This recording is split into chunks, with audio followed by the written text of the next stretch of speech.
Chers amis téléspectateurs, téléspectatrices, vous êtes bien dans votre émission préférée Café Barika. Comme tout café, il s'agira pour nous de le boire, soit amer ou avec du sucre.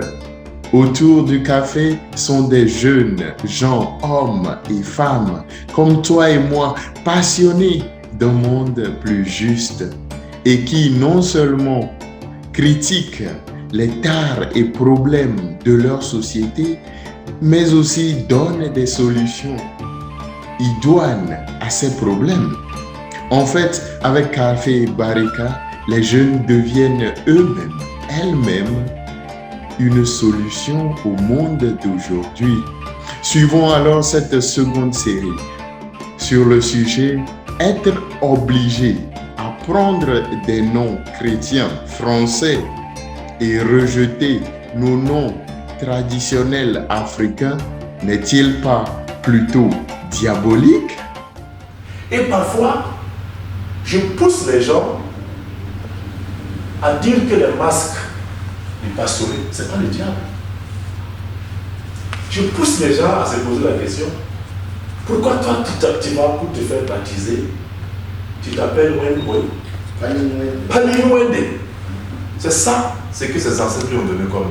Il veut se baptiser, on dit non, il faut t'appeler Arthur. Moi, depuis le village, on m'appelle Barkwende. Maman, il me tient d'auto. Quand je marche là, je Barkwende en marchant. Barkwende, ça veut dire Dieu merci. Baptême, me dit il faut prendre un nom blanc.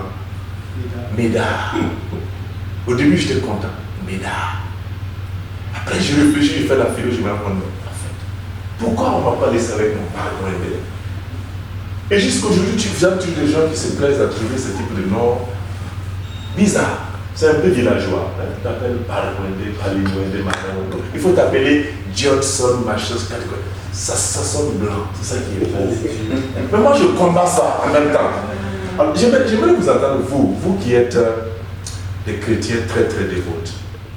Moi, j'aimerais rebondir un peu à votre question par rapport aux différents noms donnés lorsqu'on s'appelle Palinwende. Et au baptême, on nous demande de prendre un nom français comme Arthur. Oui. Pour moi, en quelque sorte, je me sens frustré au fait. Parce que c'est, en quelque sorte, c'est un peu de l'abus. Parce que tout simplement, lorsque nous prenons des noms comme Dieudonné, quand on traduit en Maurice, ça fait dire, et nous avons Dieudonné, Dieudonné.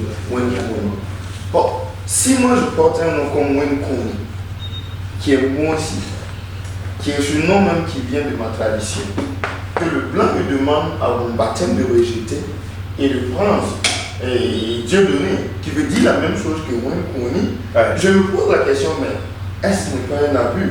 Et je n'ai pas une connaissance profonde de la Bible, je ne suis pas théologien, je n'ai pas fait de la théologie, mais je ne pense pas que dans la Bible il y ait une partie où le Christ nous demande au fait de laisser au fait tel nom, de prendre tel nom, de prendre des noms français. Je ne pense pas au fait qu'il y ait eu cet apport du Christ au fait. Donc moi ça me frustre parce que je me rends compte que cette mainmise de l'Occident sur l'Afrique n'est pas seulement sur le plan politique, n'est pas seulement sur le plan économique, mais c'est encore plus même sur le plan religieux. Et là, c'est tout un problème. Ça, c'est absolument vrai. Moi, j'aimerais ajouter quelque chose que si on prend l'Afrique, prenons l'Afrique comme ça, on regarde les pays qui ont été colonisés par les Français et les pays qui ont été colonisés par les Anglais. Quels sont ceux qui sont devant? Les Anglais, n'est-ce pas? Oui. Ok. Prenons un pays comme le Nigeria. Un Nigérian, même si l'enfant est né en Chine ou ici, il va toujours nous donner un nom nigérien, n'est-ce pas? Olusegun. Et ils ne vont jamais renier ça, oui ou non? Ils n'ont pas compris. Mais pourquoi c'est chaque fois ceux qui ont été colonisés par les Français qui ont chaque fois cette honte-là de reconnaître leur culture ou parce que je ne sais pas qu'est-ce qu'ils ont mis dans nos têtes, mais je ne sais pas, c'est comme ça une chose, mais il faut que ça change. Il faut, genre le livre que vous écrivez actuellement, ça va révolutionner les gens pendant des années à venir. Oui, il faut qu'on commence quelque part. Il faut que ceux qui ont été colonisés par les Français là, sachent que ces gars-là, ils sont là pour nous piller seulement. C'est vrai, je suis avec vous. J'ai toujours été contre ces gars-là. Parce que qu'est-ce qu'on gagne d'eux? Quand la France vient dans un pays, qu'est-ce qu'ils gagnent? Qu'est-ce qu'ils viennent faire? Je ne veux pas qu'on rentre dans le mais qu'est-ce qu'ils viennent? Ils prennent tout de vous, ils viennent soi-disant dire qu'ils vont vous aider. Rien, qu'est-ce qu'on gagne? Rien, on retire tout de vous. Mais qu'est-ce que quand les anglophones nous gagnent? Au moins, votre culture et tout ce que vous avez là, les gars ne retirent pas ça de vous. Vous voyez? Regardez l'éducation, regardez le système scolaire en Afrique, le système francophone et le système anglophone. Qu'est-ce qui est plus rapide à évoluer? Merci. Donc, il faut que vraiment, nous les Africains, on se réveille pour genre, ouvrir nos yeux, voir, ok, qu'est-ce qu'on peut utiliser genre, pour éveiller la mentalité des gens?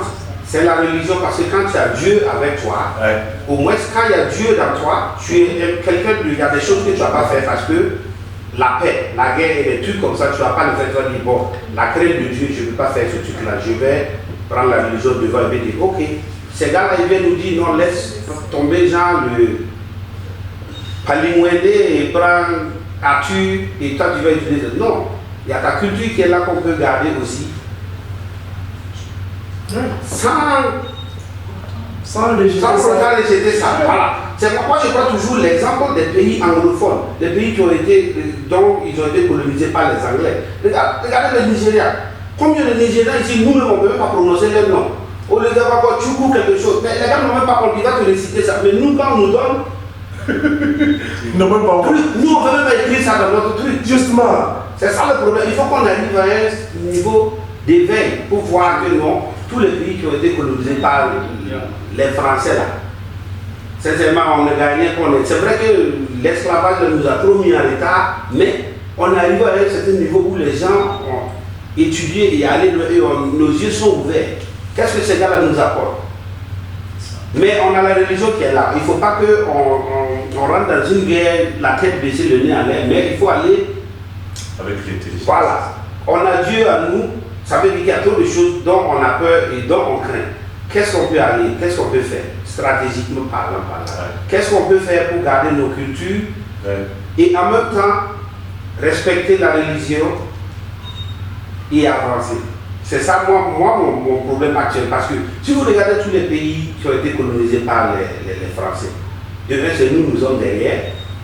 On a les ressources, oui, mais qu'est-ce qu'on. Les gens viennent prendre ça à l'échelle.